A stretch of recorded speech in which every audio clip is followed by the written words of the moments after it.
Bonjour et bienvenue dans ce journal du 2 juin. Tout de suite, le sommaire. J-9 avant les 24 heures du Mans. Nouveauté cette année, le pesage a lieu à partir de dimanche sur la place des Jacobins au Mans. Les 400 ans du transfert du cœur d'Henri IV à la Flèche, célébré samedi. Qu'est-ce qui unit le roi et la ville sartoise? Réponse en cours de journal. Le MSB contraint la Belle face à Roanne pour atteindre la finale des playoffs. Retour sur leur défaite d'hier soir. Et puis mon invité, Loïc Lemonnier, l'un des responsables de la communauté Emmaüs de la Sarthe. C'est à La Millesse, une communauté qui prépare sa grande vente dans un contexte de difficultés financières. On en parle tout à l'heure. Encore 9 jours donc avant le plus grand des événements sartois. Les 24 heures du Mans, c'est les 12 et 13 juin prochains. La folle semaine qui précède commence cette année dès dimanche avec le pesage. Autre nouveauté, le pesage a lieu sur la place des Jacobins. Ce qu'il faut savoir avec Benoît Doisy. Plusieurs nouveautés cette année. Changement de lieu pour les pesages. Ils prennent désormais leur quartier place des Jacobins suite aux travaux sur le Quinconce. L'édition 2010, c'est également un nouveau planning. Fini les pesages le lundi et le mardi. Les vérifications techniques commenceront dimanche et se poursuivront lundi. À noter que dimanche, la circulation sera interdite autour de la place des Jacobins de 13h à 20h. Aucune restriction de circulation en revanche pour lundi. Cette année, la course accueille 56 concurrents, soit un de plus que l'an passé. C'est Peugeot qui ouvrira le bal des vérifications dimanche à 15h, sous l'œil de nombreux passionnés ou badauds. Super! Voilà, super. Vous le savez, sans le team Pescarolo, c'est sans le team Pescarolo qu'aura lieu cette compétition cette année. Team Pescarolo dont le responsable n'a pas réussi à boucler le budget. Pesca, la plus populaire des légendes des 24 heures, à tel point qu'un groupe de supporters appelle à un rassemblement le jour du pesage. Ils entendent ainsi manifester leur déception avec l'absence d'Henri Pescarolo et leur soutien aux pilotes et team managers. Une page Facebook d'ailleurs a été créée à cet effet. Un rassemblement à 16h, c'est dimanche à proximité du podium. On ferme cette page 24 heures avec les premières images de la Hardcar BMW créée par l'artiste Jeff Koons. Elle a été dévoilée hier au centre Georges Pompidou, présentée au public aujourd'hui. C'est elle qui participera à cette compétition des 24 cette année. Cela marque le retour des BMW sur le circuit sartois. Notez que BMW en est à sa 17e Hardcar. Un certain Andy Warhol en avait déjà réalisé une. Les Fléchois s'apprêtent à célébrer un anniversaire un peu particulier, les 400 ans du transfert du cœur du roi d'Henri IV au Prytanée militaire de la Flèche. Alors qu'est-ce qui unit la ville sartoise avec ce huguenot devenu roi de France et qui mit un terme aux guerres de religion? Marine Wolf. Son buste trône un peu partout au Prytanée, et pour cause, Henri IV a des liens étroits avec la ville de la Flèche d'une part et le collège d'autre part. D'après une légende, c'est même dans ces jardins qu'il aurait été conçu. Ce petit promontoire est le lieu présumé de la conception d'Henri de Navarre. Henri de Navarre qui devient Henri IV lors de son accession au trône. C'est ce château de famille qu'il utilisera pour rétablir la paix religieuse dans son royaume. Et c'est ce château que Henri IV va donner aux jésuites en 1603 pour que les jésuites mettent en place ce collège. Considéré comme le père fondateur de l'établissement, la bibliothèque renferme aujourd'hui encore des textes lui rendant hommage, recueils rédigés à sa mort par des élèves. C'est ici aussi que sont conservées les traces de l'attachement d'Henri IV à la ville. Il souhaitait qu'à sa mort, son cœur soit transféré à la chapelle du collège jésuite. Ce récit relate les différentes étapes ici à la Flèche de l'arrivée du cœur du roi Henri le Grand depuis donc l'ancienne porte de Paris jusqu'à la chapelle. Son cœur a été conservé intact jusqu'à la Révolution où il a été brûlé. Ce seraient ces cendres qui reposent aujourd'hui dans le cénotaphe. Et c'est ce que nous pouvons apercevoir dans le transept nord. Elle trône maintenant dans cette enveloppe dorée en forme de cœur, comme pour montrer que le bienfaiteur veille toujours. Allez, justice, maintenant, l'ancienne éducatrice de l'Institut médico-éducatif de la Fresnay-sur-Chédoué a été condamnée à 6 mois de prison ferme et 12 mois de sursis par la Cour d'appel d'Angers. C'était hier. Nous avions évoqué le cas de Martine Leprince il y a quelques semaines dans l'info. Elle était accusée de violence volontaire sur des personnes handicapées. Elle n'ira pas en prison car elle a déjà purgé 18 mois de détention provisoire à Caen. En 2009, le tribunal correctionnel du Mans l'avait relaxé, considérant que le dossier était vide. La Cour d'appel a estimé le contraire, qualifiant l'ancienne éducatrice de forte personnalité autoritaire, intelligente et manipulatrice. Elle doit également verser des dommages et intérêts à 12 jeunes qui se sont constitués partie civile. Martine Leprince et son avocat, Maître Dupuis, ont décidé de porter l'affaire devant la Cour de cassation. Et puis, ce fait divers, en bref, un accident mortel a eu lieu sur l'autoroute A11 dans le sens Le Mans-Paris. C'était hier en début de soirée. Suite à une perte de contrôle du véhicule, une femme d'une 60aine d'années est décédée. L'autre occupante est légèrement blessée. L'accident s'est déroulé au niveau de la commune de Téligny et a perturbé fortement la circulation durant plusieurs heures.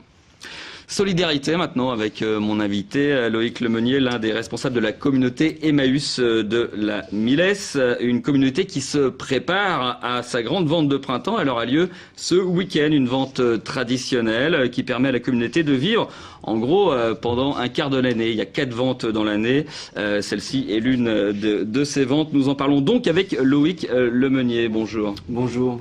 Alors c'est une vente qui permet de faire vivre la communauté pendant en gros 4 mois, c'est ça à peu près. Voilà, c'est pas votre seule source de revenus, mais combien rapporte une vente telle que celle-ci? C'est toujours gênant pour nous de dire des chiffres, mais peut-être, si tout va bien, 40 000 € sur les 2 jours. Peut-être un peu plus, on espère. La communauté, c'est 47 maintenant. Aujourd'hui, 47 compagnons pour 43 chambres. Hein, ça donne une idée de la situation de bord, c'est-à-dire on refuse des gens tous les jours.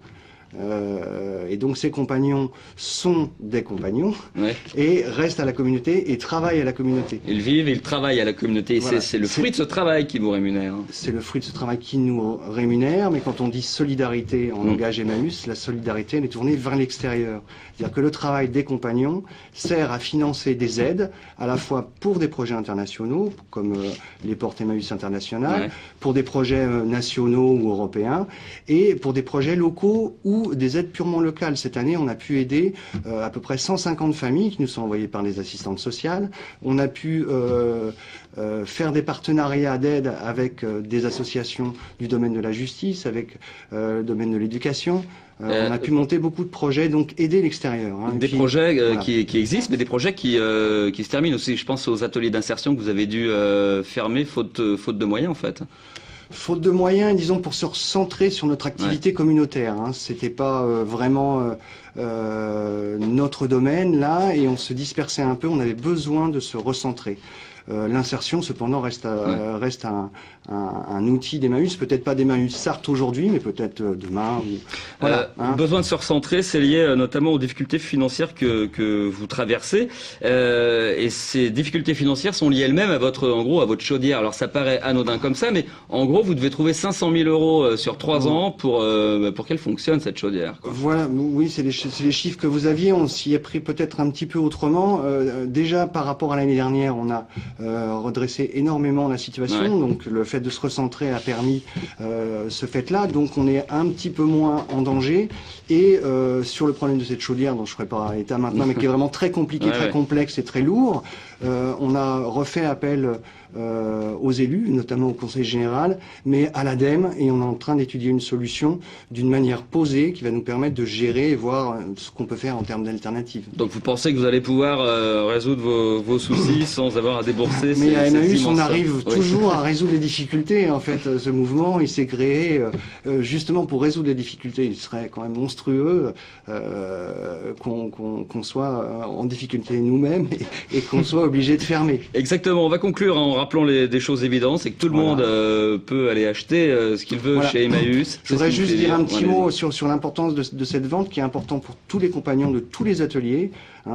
Polo a vraiment sorti ce qu'il avait de mieux en termes de meubles, Michel sur l'électro, je ne vais pas les citer tous, ça serait trop long, ils sont 47, mais l'esprit il est là. L'esprit il est là aussi chez les bénévoles. Chacun a fait le mieux qu'il pouvait pour présenter les plus beaux objets, et c'est vraiment l'esprit de cette grande vente d'été comme de la vente de Noël. Voilà. Ça commence à quelle heure et ça finit à quelle heure? Donc samedi et dimanche. Samedi c'est toute la journée sur les 3 sites et dimanche après-midi à partir de 14h jusqu'à 18h. Hein. Il n'y aura pas que du beau, il y a aussi de l'utile à pas cher, comme on sait le faire. Voilà. Luc Lemonnier, merci beaucoup d'être passé sur ce plateau. Merci à vous. On passe au sport maintenant, il faudra une belle, et oui, il faudra une belle pour départager le Mans de Roanne. On parle des playoffs évidemment du championnat de France de basket. Les Manceaux se sont inclinés hier soir 99 à 95 à l'issue des prolongations. L'accession à la finale des playoffs se jouera donc vendredi à Antares. Pierre Lolès. La quasi-invincibilité des Rouennais à domicile cette saison ne s'est pas démentie mardi soir. Mais il aura fallu attendre les prolongations pour que la chorale crée un écart définitif face à un MSB combatif, notamment grâce à ce tir primé de Papa Magou, l'ancien Manceau, et à ce contre de David Noël. Au final, Roanne s'impose 99 à 95. Le MSB a sans doute raté le coche dans les dernières secondes du temps réglementaire en se faisant égaliser grâce à ce rebond offensif de Diabaté, un secteur où Le Mans fut pourtant dominateur, puis en perdant trop facilement le ballon de la dernière chance. J.D. Jackson estimait à la fin de la rencontre que le MSB avait perdu ce match tout seul. Il faudra que ces hommes digèrent cette défaite sur le fil pour s'imposer vendredi à Antares, ce qui est loin d'être gagné. Lors des 2 dernières saisons, le MSB s'est fait éliminer lors du match d'appui des demi-finales. À eux d'éviter la passe de 3. Allez, cette belle aura donc lieu vendredi à 19h en espérant qu'Antares soit plein comme un œuf pour ce qui sera sans doute le dernier match de la saison à domicile. Les places sont mises en vente depuis ce matin. Pour tout renseignement, le site internet du club www.msb.fr. On poursuit avec ces images de Benoît Doisy filmées à la librairie Tuard du Mans cet après-midi. Les délégués de 140 classes de Sarthe communiquaient le vote de leurs camarades pour le 11e prix des embouquineurs. L'auteur jeunesse Jacques Goyer, en maître de cérémonie, a recueilli les impressions des écoliers et collégiens. Il y avait un choix de 6 livres par niveau. Une 50aine d'auteurs étaient en compétition. Palmarès demain, d'après le dépouillement, on a voté pour ce prix. Il faut le noter, dans 7 autres départements du Grand Ouest. Voilà, ce journal est maintenant terminé. Merci à vous de l'avoir suivi. Tout de suite, la météo présentée par Romuald Besson. Prochain rendez-vous avec l'info demain, 18h30 pour le direct. Ça sera avec Pierre Lolès. En attendant, passez d'excellents moments sur LMTV.